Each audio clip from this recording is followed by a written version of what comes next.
أعوذ بالله من الشيطان الرجيم بسم الله الرحمن الرحيم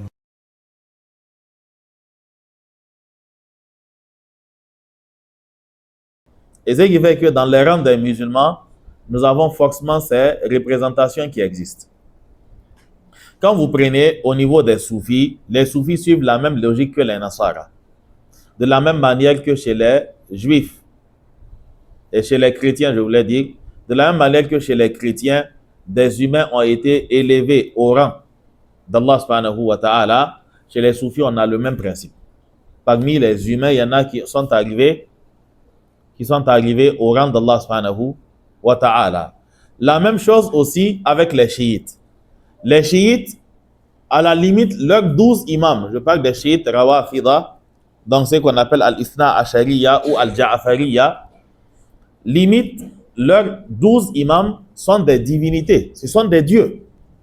Al-Khumayni, dans son document Kashf al-Astar et Al-Hukumatul Islamiyya, il explique que leur aqidah, c'est que leurs imams yamlikuna dharratil kawn, c'est-à-dire qu'ils ont la maîtrise sur les atomes de l'univers.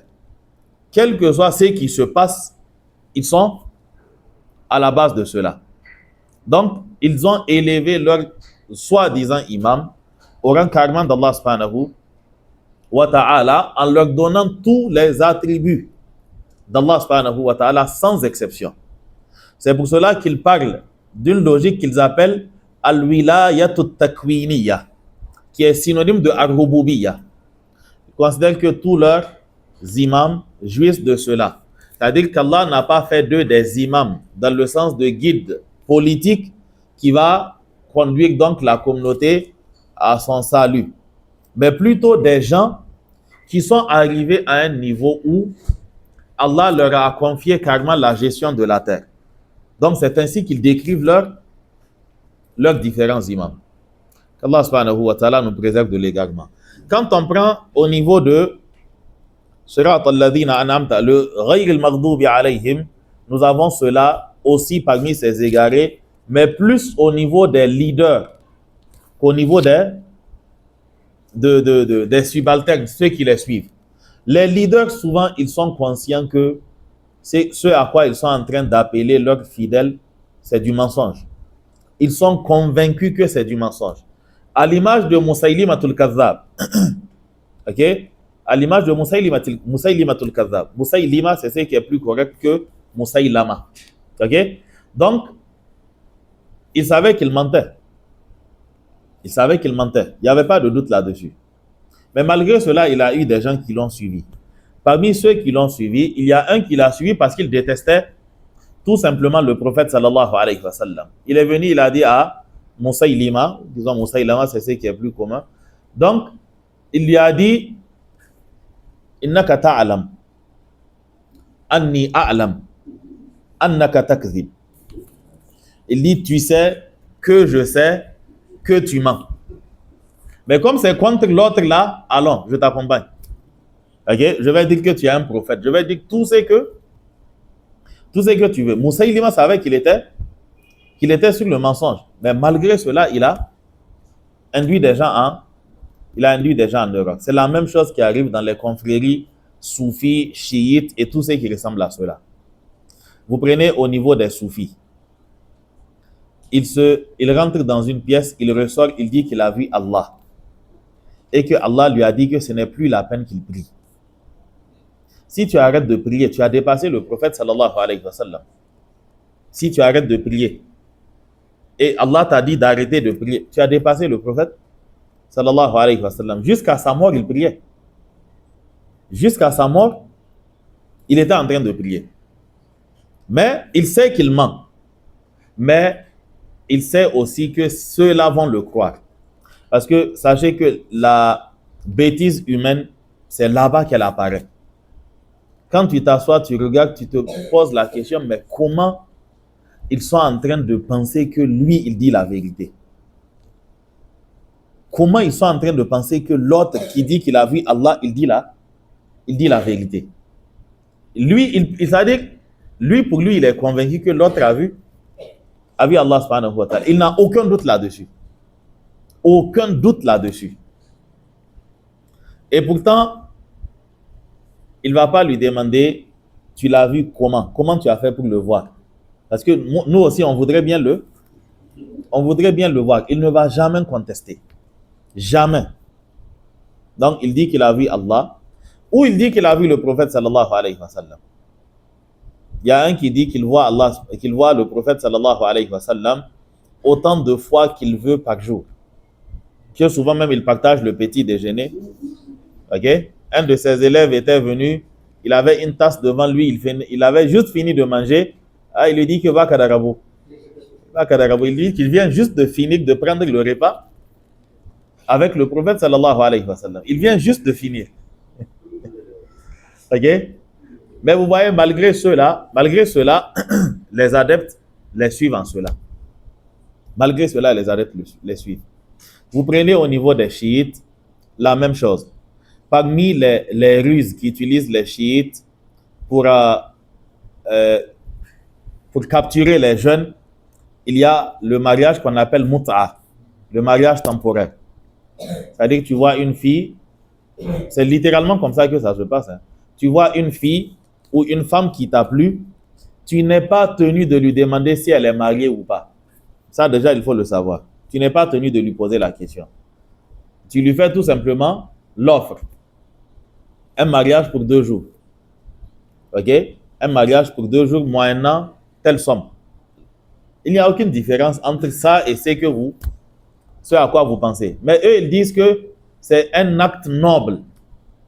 Et ils disent que mantamat ta'amarratan, c'est lui qui fait la mut'a une seule fois, il a atteint le rang de Al-Hassan. Si tu fais la mut'a 2 fois, tu as atteint celui de Al-Hussein. Tu fais ça 3 fois, tu as atteint celui de Ali. 4e fois, tu as atteint celui du prophète sallallahu alayhi wa sallam. Beaucoup de hadiths sur la mut'a. Donc tu fais, et puis on te fait croire que tu es en train d'avoir des récompenses. Vous avez vu peut-être des vidéos de certaines jeunes filles au Nigeria, certaines qui racontaient que par jour, elles pouvaient avoir une dizaine ou une quinzaine de rapports intimes avec des hommes parce qu'on leur a dit qu'il y a des récompenses en cela. Certains jeunes ont eu à tenter leurs imams par rapport à cela, c'est-à-dire les guides religieux chiites, quoi. Ils sont partis voir le guide religieux pour lui poser la question concernant la mut'a. Qu'ils ont appris que la mut'a, certains disent que c'est interdit, il n'y a pas de mérite. Il dit que c'est très recommandé et qu'il y a plein de récompenses dedans. Ah, ils ont dit Alhamdulillah. Donc, il dit au cheikh qu'au passage, j'ai justement vu ta fille, donc je voudrais que tu m'accordes la mut'a avec elle.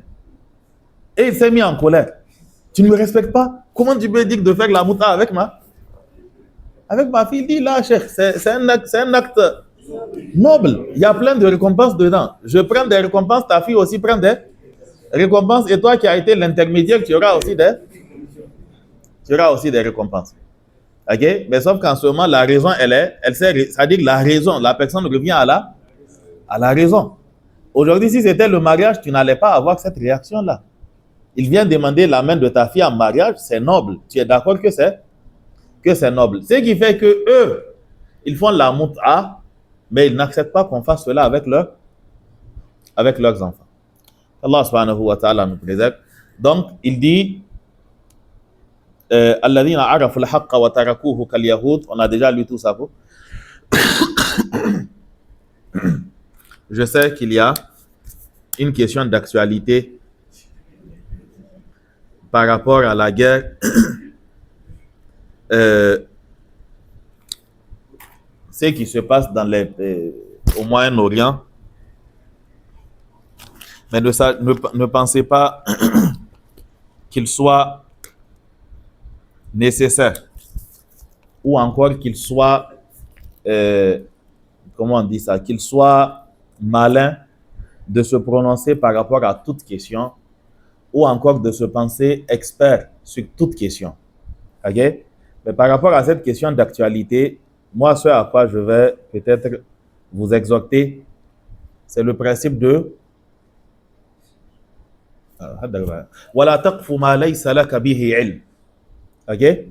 وَلَا تَقْفُ مَا لَيْسَ لَكَ بِهِ عِلْمٍ. ne te mêle pas de ceux dont tu n'as aucune science. C'est-à-dire que nous sommes là. Je ne sais pas exactement à combien de kilomètres de là où les événements se passent. C'est lui qui n'a jamais lu un seul livre sur le chiisme, qui n'a jamais lu un seul livre sur les types d'alliances qu'il y a dans cette région-là, et dont la seule source d'information, ce sont les réseaux sociaux, son petit écran, où tu ne peux même pas lire toute une page, il faut à chaque fois scroller pour voir le bas. Si c'est cela ta source, c'est-à-dire ferme ta bouche. Ok? Tu n'es pas tenu de te prononcer sur toutes les questions. Deuxièmement, il faut savoir que la réalité, en ce qui concerne ces jacques de guerre, elle va au-delà de la conception ou bien de la logique politique, quoi. Il y a des faits religieux qui se cachent derrière cela. Nous qui sommes loin de l'épicentre de ces événements, peut-être que nous sommes les seuls qui avons tendance à avoir un certain jugement. Mais demandez-vous, ceux qui sont voisins à l'Iran, comment est-ce qu'ils considèrent ce pays-là?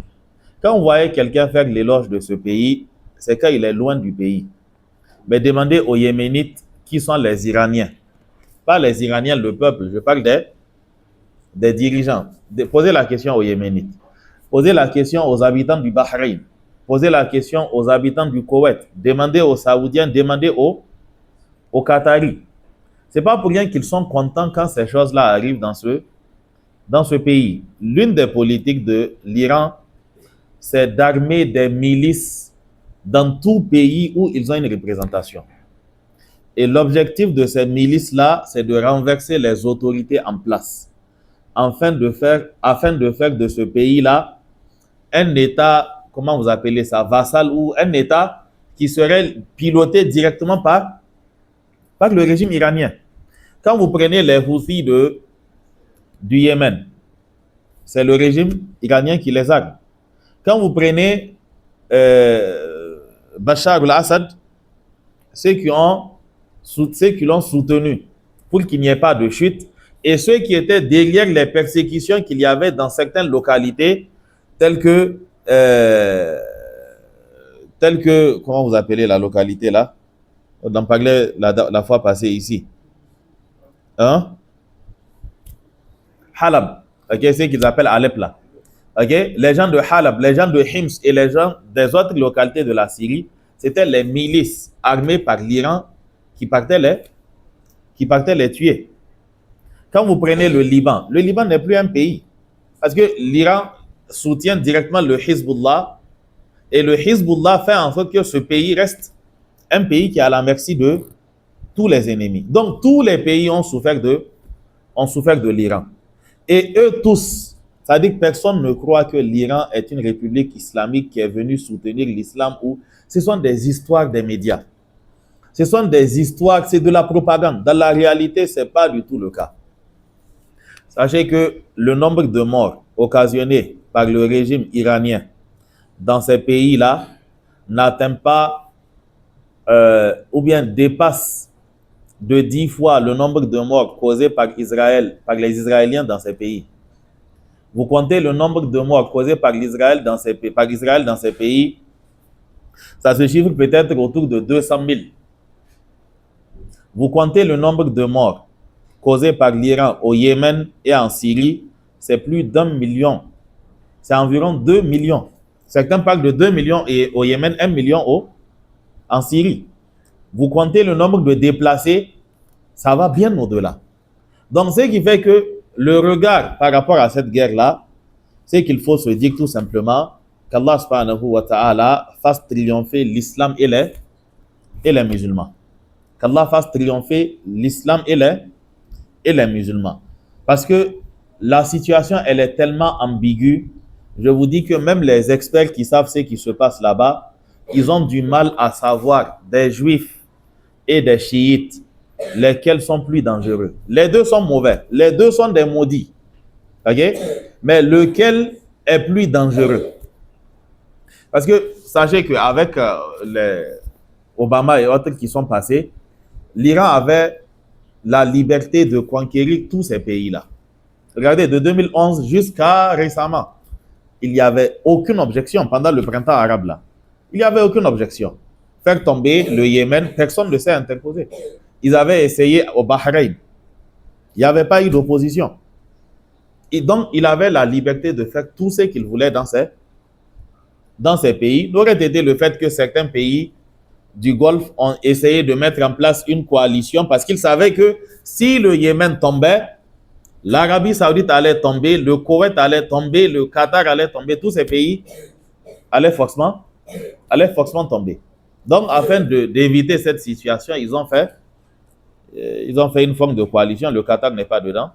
Donc, ils ont fait une forme de coalition pour se préserver. Donc, dans tous les cas, je ne suis pas en train de trancher par rapport à cette question, mais sachez qu'il y a lieu d'avoir des réserves quand on parle d'un sujet qu'on ne maîtrise pas. Et aussi, ces genres de faits qui arrivent dans la communauté, cela rentre dans ce que les savants appellent Al-Qadr. Le prophète sallallahu alayhi wa sallam, il dit que Sa'altullaha thalathatan fa'a'atani ithnayni wa mana'ani wahidan. Il dit, j'ai demandé à Allah subhanahu wa ta'ala 3 choses. Allah m'a accordé 2 et il m'a empêché, il m'a privé de, il a accepté 2, il m'a refusé 1. Il dit, j'ai demandé à Allah subhanahu wa ta'ala de ne pas détruire ma communauté par une calamité qui va atteindre tout le monde. Allah dit, je t'accorde cela. Il dit, j'ai demandé à Allah subhanahu wa ta'ala de ne pas permettre qu'un ennemi vienne de l'extérieur et qu'il décime carrément ma communauté. Allah lui dit, je t'accorde cela. Aucun ennemi ne pourra mettre fin à cette communauté. Les gens peuvent s'endormir, la communauté peut s'évanouir, mais ça ne sera jamais général. C'est-à-dire que pendant que d'autres sont en train de dormir ici, d'autres sont en train de se réveiller de l'autre côté. Comme l'a dit le prophète sallallahu alayhi wa sallam, la tazalu ta'ifatum min ummati mansourina, ou kama qala sallallahu alayhi wa sallam. Le prophète sallallahu alayhi wa sallam, il dit que une partie de ma communauté ne cessera d'être triomphante. OK? La yadurruhum man khalafahum wa la man khadhalahum. Et ce groupe-là ne sera pas dérangé par ceux qui vont les abandonner ou ceux qui vont les critiquer. Donc, il y aura toujours la force dans cette communauté. C'est-à-dire qu'il n'y aura jamais une situation où on dira que la communauté, elle est tombée à un niveau où c'est fini. OK? Donc, le prophète, Allah lui dit, je t'accorde cela. Le prophète, sallallahu alayhi wa sallam, il dit, j'ai demandé à Allah subhanahu wa ta'ala de faire en sorte que les gens de ma communauté ne se nuisent pas les uns les autres. Et Allah subhanahu wa ta'ala lui a refusé cela.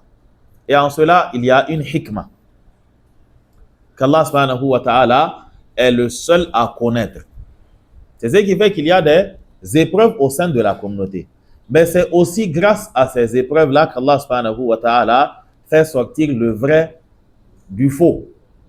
C'est aussi par ces épreuves que les réalités apparaissent. Ce qui fait que la mission des musulmans n'est pas d'empêcher ces genres de choses-là parce que ça aura forcément lieu. Mais c'est de chercher à savoir qu'est-ce qui a conduit à cela et dans la limite du possible, faire en sorte que ça n'ait pas lieu. Parmi les choses qui envoient à ces guerres-là, il y a l'innovation. OK? Parmi les choses qui conduisent à ces situations, il y a l'ignorance. Il y a l'innovation. Parce que tant qu'il y aura l'innovation dans la communauté, vous n'aurez jamais la paix. Vous prenez les Khawarij, qui ont qualifié toute la communauté de mécréante. Vous prenez les chiites, qui considèrent que toute personne qui n'est pas chiite est un mécréant.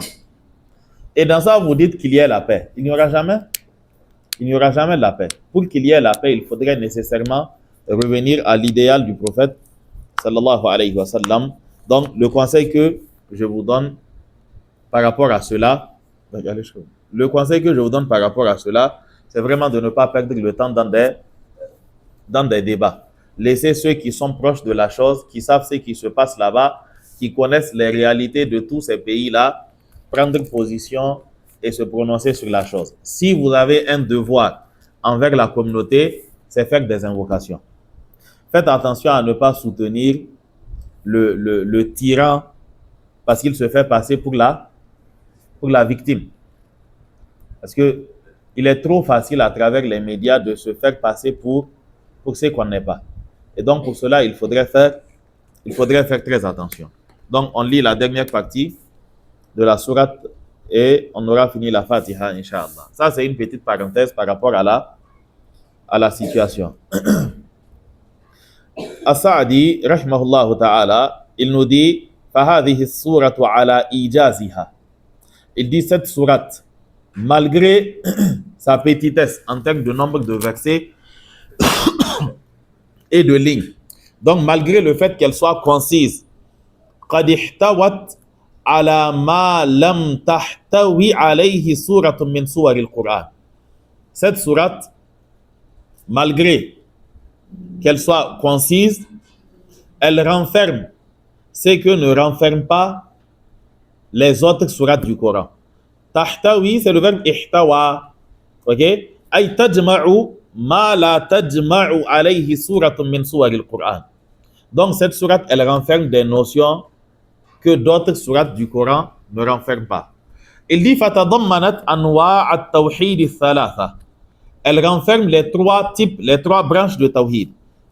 Tawhid al-rububiyyati, l'unicité d'Allah subhanahu wa ta'ala dans sa seigneurie. C'est-à-dire admettre qu'Allah subhanahu wa ta'ala est le seul à créer, qu'il est le seul à pourvoir aux besoins des humains, qu'Allah est le seul qui administre l'univers et qu'il n'a pas d'associé à cela. Nul ne crée, nul ne façonne, nul ne donne la vie, nul ne donne la mort.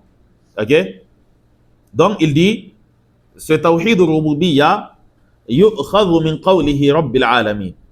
On le tire à travers l'expression Rabbil Alamin, le Seigneur de l'univers, c'est-à-dire que c'est lui qui a créé toutes choses. Wa tawhidu al-ilahiyya, on dit tawhid al-ilahiyya, uluhiyya, ubudiyya, c'est la même chose. Donc, wa tawhid al-ilahiyya, il y a aussi le tawhid, c'est-à-dire l'unicité d'Allah subhanahu wa ta'ala, fi ilahiyyatihi, dans son droit à l'adoration. Croire à l'unicité d'Allah dans son droit à l'adoration. Wa huwa ifradullahi bil ibada. C'est le fait d'adorer de manière spécifique Allah subhanahu wa ta'ala. C'est le fait de vouer à Allah de manière spécifique l'adoration. Il dit et cela yu'khadhu min lafzi Allahi. Il dit et cela on le tire du nom d'Allah, Allah. Qu'on a dans Alhamdulillahi. Rappelez-vous qu'on a dit que Allahu, il vient de Al-Ma'luhu, qui signifie Al-Ma'boud, c'est qui est adoré. Il dit Wa min qawlihi iyyaka na'budu. Nous tirons le tawhid al-uluhiyya ou al-ilahiyya à partir aussi du verset iyyaka na'budu, c'est toi seul que nous adorons. Il dit Wa tawhidul asma'i was sifati. Tu as souhaité? Chez moi, il a coupé Iyyaka na'budu. Ok, donc Iyyaka na'budu wa Iyyaka nasta'in. Il dit wa tawhidul asma'i was sifat. Et le tawhidul asma'i was sifat, dans cette sourate, on l'a au niveau de Ar-Rahman Ar-Rahim, Maliki Yawmiddin et tous les autres noms d'Allah subhanahu wa ta'ala qui ont été cités. Il dit وتوحيد الأسماء والصفات وهو إثبات صفات الكمال لله تعالى التي أثبتها لنفسه. C'est le fait de croire aux attributs de grandeur et de perfection qu'Allah subhanahu wa ta'ala, par lesquels Allah s'est désigné.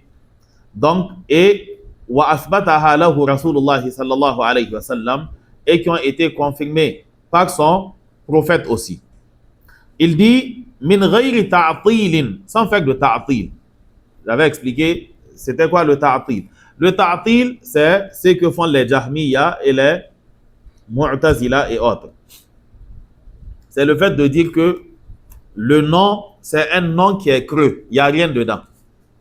Il s'appelle Al-Alim. Mais cela ne signifie pas qu'il a Al-Ilm. Il est Ar-Rahim, mais c'est juste un nom. Cela ne signifie pas qu'il a la sifa de Ar-Rahma. Il est Al-Wadoud, mais cela ne signifie pas qu'il a la sifa de Al-Wuddu ou Al-Mawadda. Ok?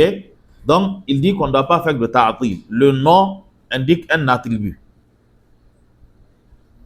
Il dit wala tamthil, wala tashbih. Il ne doit pas y avoir de tamthil. Le tamthil, c'est le fait d'établir une ressemblance entre Allah subhanahu wa ta'ala et ses créatures. Le tashbih, c'est la même chose. Mais les savants disent que l'expression tamthil est plus correcte que tashbih. Parce que tamthil, لأن الله نفى عن نفسه المثل ou al-mithl.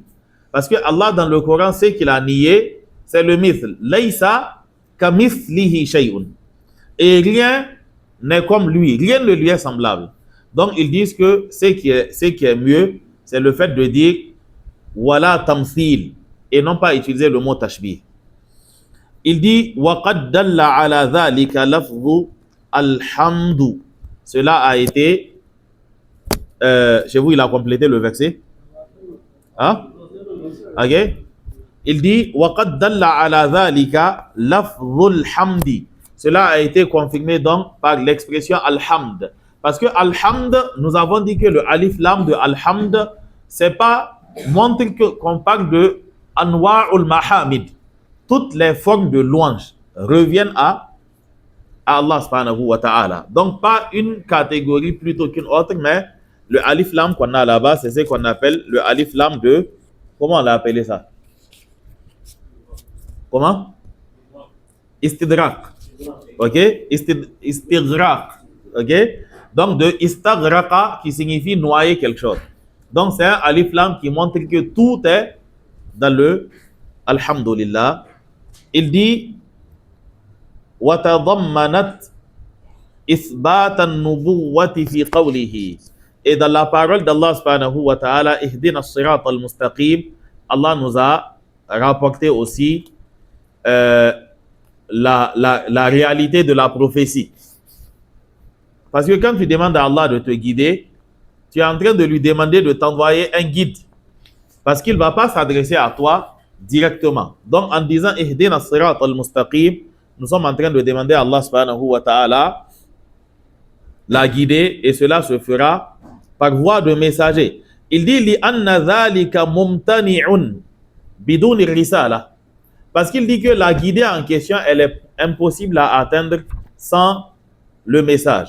Il dit wa ithbat al-jaza. Comprenez bien, tout ce qu'on est en train de lire peut se lire au mansoub à cause de l'expression fatadammanat anwa at-tawhid al-thalatha.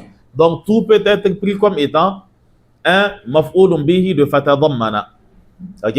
Donc qu'on lise le mansoub ou le marfou, comprenez bien le sens quoi.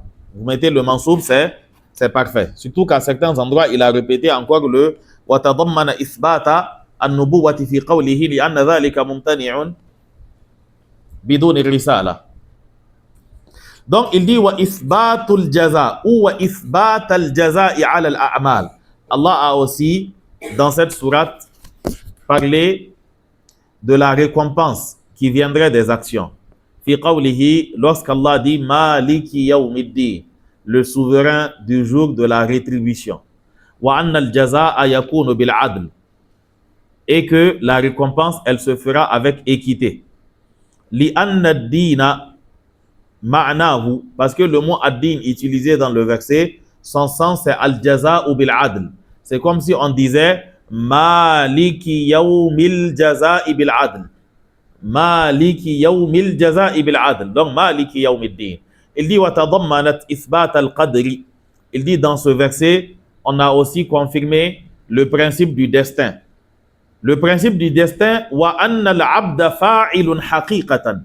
Et on a établi le fait que le serviteur, il pose réellement ses actes et qu'il n'est pas contraint de les poser. Khilafan lil qadariyati wal jabariyya. Il dit contrairement à la aqida de ce qu'on appelle al-qadariyya, qui disent que le destin n'existe pas et que Allah ne sait même pas ce que feront ses serviteurs avant qu'ils ne les fassent. Ou bien avant qu'ils ne fassent la chose. Ok? Ça, ce sont les roulades d'entre les qadariyya.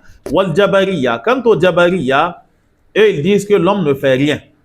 Ils disent que l'homme, il est poussé par Allah subhanahu wa ta'ala. C'est pas lui qui agit, mais qu'il est contraint d'agir. Ok? Donc tout cela est faux. Il dit que bal tadammanat ar-radda ala jami'i ahli al-bid'i wad-dalali. Il dit que dans cette sourate, il y a une réplique contre l'ensemble des innovateurs et des égarés, parce que Allah a dit ihdina as-sirat al-mustaqim, guide-nous sur la voie droite. لأن معرفة الحق والعمل به لأنه c'est ça لأنه parce que الصراط المستقيم c'est معرفة الحق والعمل به, c'est le fait de connaître la vérité et de la mettre en pratique. Ok? Il dit وكل مبتدع وضال فهو مخالف لذلك. Il dit et tout innovateur et tout égaré sont dans une logique contraire à cela. C'est-à-dire connaître la vérité et l'appliquer. Quand tu es un innovateur, c'est l'un ou l'autre. C'est-à-dire soit tu es dans l'application sans science, ou encore tu connais la vérité mais tu as refusé de l'appliquer parce qu'elle ne t'arrange pas. Il dit que وَتَضَمَّنَتْ إِخْلَاصَ الدِّينِ لِلَّهِ تَعَالَى. Et dans cette sourate, nous avons comme leçon le fait de vouer le culte de manière sincère à Allah subhanahu wa ta'ala, ibadatan wasti'anatan, aussi bien quand il s'agit de lui vouer le culte que quand il s'agit de chercher de l'aide. Fi qawlihi iyyaka na'budu wa iyyaka nasta'in. Nous avons cela dans le verset iyyaka na'budu wa iyyaka nasta'in. Il dit falhamdulillahi rabbil alamin.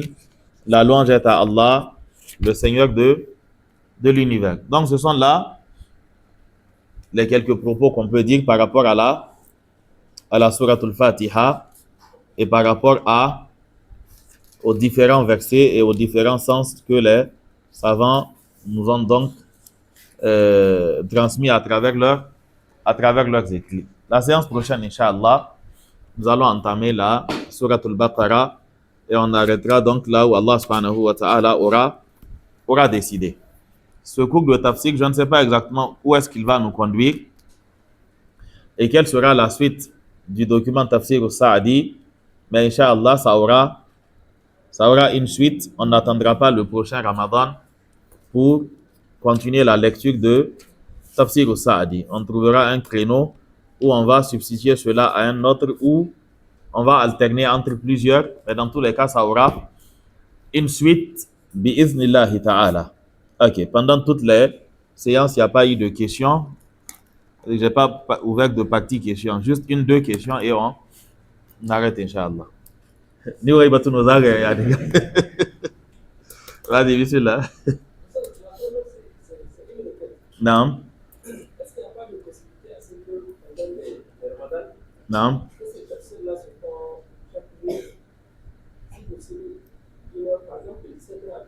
Non.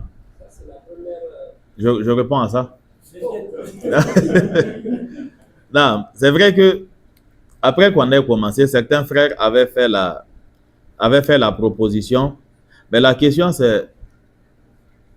c'est au niveau, c'est plus au niveau des gens qu'au niveau du centre. Ok? Sinon, si c'était pas forcément tous les jours, hein, ok? Même si on prenait du lundi au jeudi, et maintenant vendredi, samedi, dimanche, il n'y a rien. Ça pouvait être possible. Ok? Mais bon, quand un frère m'a dit ça, je lui ai cité en parabole le hadith du prophète sallallahu alayhi wa sallam et celui de Moussa. Quand le prophète sallallahu alayhi wa sallam, pendant la nuit de Isra et de Mi'raj, il est parti, on lui a donné 50 prières. Il a croisé Moussa en chemin. Moussa dit, on t'a donné quoi? Il dit 50 prières. Il dit, j'ai éprouvé, j'ai mis à l'épreuve les Banu Israël avec moins que ça. Ils ont échoué. Va demander à Allah de réduire le nombre. Ça a été ramené à moins que cela. Il a fait des va-et-vient. Chaque fois, il lui dit, va demander, ils ne peuvent pas. Finalement, ça a été réduit à 5. Le prophète sallallahu alayhi wa sallam s'est présenté à Moussa. Moussa lui dit, demande encore qu'on diminue dans les 5 là. Ils ne pourront pas. Parce que j'ai éprouvé les Banu Israël avec moins que ça, ils ont échoué. Le prophète lui dit que là, je suis gêné, quoi. Je ne peux plus. De 50, on est revenu à 5. Il dit, je ne peux plus retourner. Donc, je crains que ça ne soit la même chose. La deuxième chose, Ibn Mas'ud, radiyallahu anhu, il faisait un cours à des tabi'in et d'autres chaque jeudi soir, je pense. Et certains, pris dans la motivation, lui ont dit, mais et si tu faisais ça tous les jours? Et si tu mettais d'autres séances en place? Il leur dit que je crains d'augmenter et que les gens se lassent. Donc, c'est cela le problème. Mais par exemple, c'est Jacques de Cour. Je ramène encore le débat de la fois passée. C'est Jacques de Cour, entre une prière de Maghrib et de Isha, dans ton quartier, où la mosquée est à 50 mètres de chez toi, c'est ce qui est encore plus agréable. Et c'est encore plus facile à suivre. Et je vous disais l'autre fois que c'est le défi qui est devant chacun d'entre vous.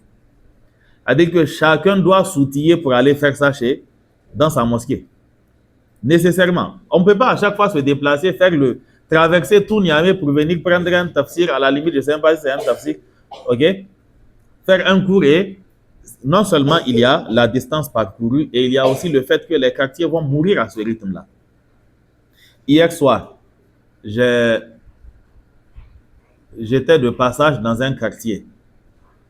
Et il y avait quelqu'un qui faisait un tafsir. Je vous jure que sur la natte devant lui, j'ai vraiment apprécié sa méthodologie.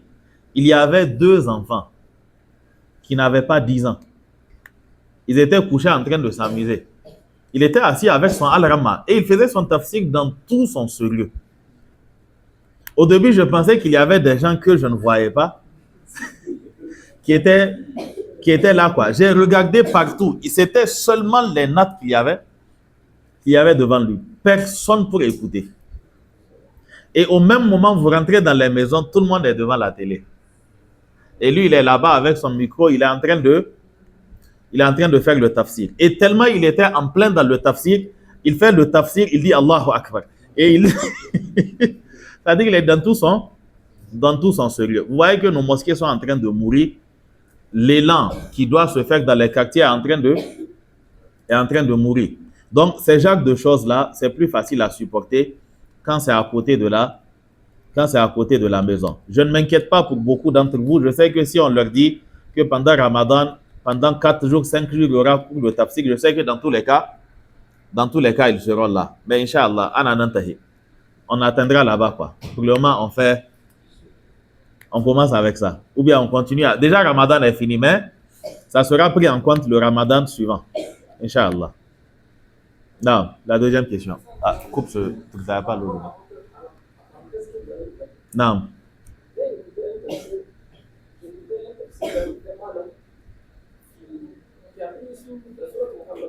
Non.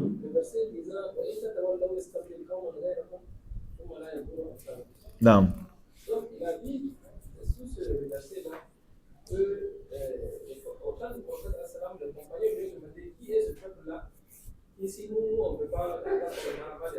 Non.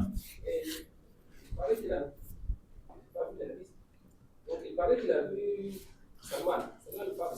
Non. Et il a dit ce sont Salman et ses frères. Non. C'est sa descendance. Non. Et lui, dans son tafsir, il a dit c'est pas les Iraniens. Bien sûr. Mais il y a un autre que j'ai écouté, lui, il s'est basé sur ça pour dire que c'est des gens qui sont bien intégrés et on doit les soutenir, tout ça. Ok. Et précise bien que lui, il est en dessous, mais c'est par rapport à ça. Le verset ne fait pas allusion à l'Iran actuel. L'Iran actuel est devenu chiite quand ça. C'est-à-dire il faudrait d'abord que les gens connaissent l'histoire. C'est au temps de Ismaïl al-Safawi que l'Iran est devenu un peuple chiite. Les Iraniens n'étaient pas des chiites. Le hadith en question, le prophète sallallahu alayhi wa sallam, par rapport à ce verset, il a été interrogé justement par ses compagnons. Si on se détourne et qu'Allah mette à notre place des gens, qui sont ces gens-là?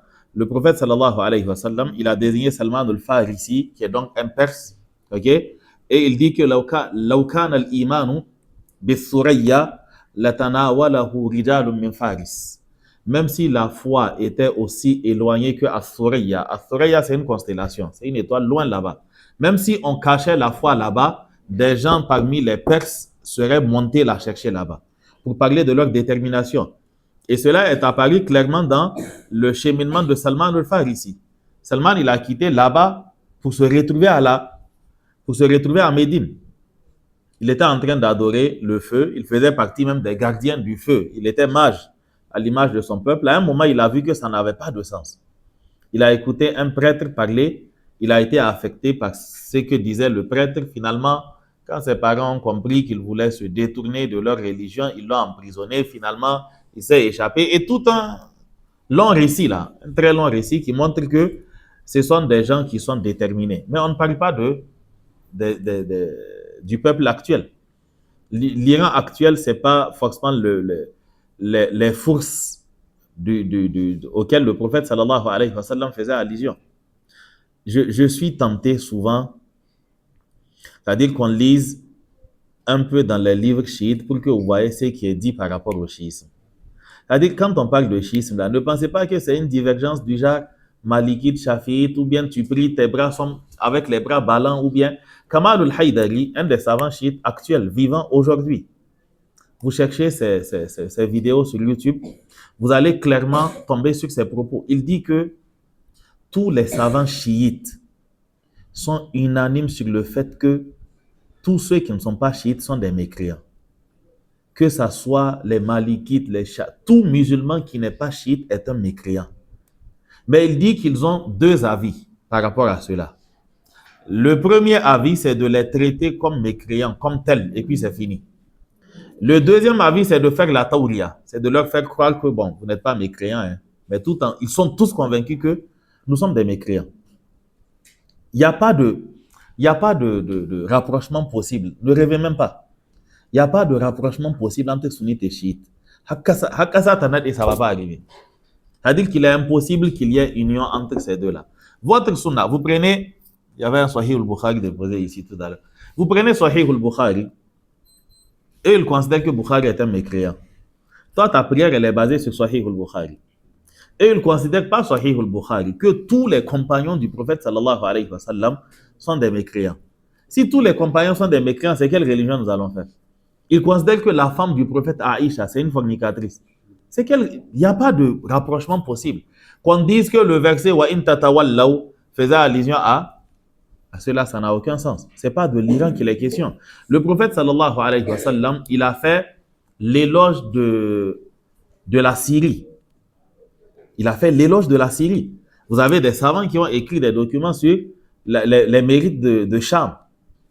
Et pourtant, à des périodes de l'histoire, la Syrie, elle était dirigée par des Alawites. Les Alawites, à l'unanimité des musulmans, ce sont des mécréants. Les Alawites ne croient ni en l'unicité d'Allah, ni en la prophétie du prophète sallallahu alayhi wa sallam. Ils considèrent qu'il y a un créateur, qui est Ali, qui a créé ce qu'on appelle Al-Arwah al-Khamsa, les 5 âmes, à savoir Salman al-Farisi, Ammar bin Yasir, et 3 autres. Et ça n'a rien à voir avec l'islam. C'est comme les Druses qu'on a dans certaines parties de la Palestine et là-bas en Syrie et autres. Ce ne sont pas du tout des musulmans. Et vous pensez qu'au temps de Bachar al-Assad et de son père, Hafid al-Assad, on dira que quand le prophète a dit que al-imanu yamaniya ou bien al-hikmatu yamaniya ou bien quand il parle de Cham, qu'il faisait allusion à ces personnes-là, un pays ou bien une terre est telle que elle peut, à un moment de l'histoire, ne plus être ce qu'elle était par le passé. Et on ne dira pas qu'à tout moment, on fait allusion à elle. Ok? Donc, cela n'est pas possible. Ce verset n'appuie en aucun cas ces personnes-là. Je vous jure que il n'y a pas un pays qui a eu la maladresse de laisser le chiisme avancer en son sein sans le regretter. Tôt ou tard, parce que leur allégeance va d'abord à l'Iran avant d'aller vers le pays. Et le principe de l'Iran, il faut armer, il faut développer les milices à l'intérieur des pays, armer les milices afin que vous connaissez la théorie du grand Israël, des Ça dit que c'est qu'ils visent quoi? Iran vise la même chose. Iran vise la même chose. Et sachez que pour les Iraniens, la Mecque n'a aucune valeur. Parmi les choses qu'ils prédisent, il y a le fait de démolir la Kaaba. Ok? Vous prenez le pèlerinage. Pour tous ceux qui font le pèlerinage, vous savez comment est-ce que les Iraniens sont. À côté, en 2015, ils ont été la cause de la mort de combien de personnes? Est-ce qu'il y a une question à poser? سبحانك اللهم وبحمدك أشهد أن لا إله إلا أنت أستغفرك وأتوب إليك صلى الله على نبينا محمد وعلى آله وصحبه وسلم والسلام عليكم